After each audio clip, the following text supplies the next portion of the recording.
দৈনিক রূপালী বাংলাদেশ এর প্রথম প্রতিষ্ঠাবার্ষিকী উপলক্ষে আমি পত্রিকাটির সম্পাদক মণ্ডলী, সাংবাদিক ও কর্মী, পাঠক সহ সংশ্লিষ্ট সকলকে আন্তরিক শুভেচ্ছা ও অভিনন্দন জানাচ্ছি।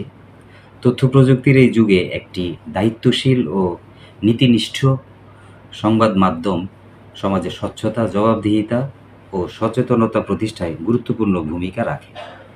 দৈনিক রূপালী বাংলাদেশ সংবাদ পরিবেশনের মাধ্যমে দেশের উন্নয়ন, সামাজিক মূল্যবোধ ও ন্যায়ভিত্তিক সমাজ গঠনে ইতিবাচক ভূমিকা রাখবে এই প্রত্যাশা রাখি।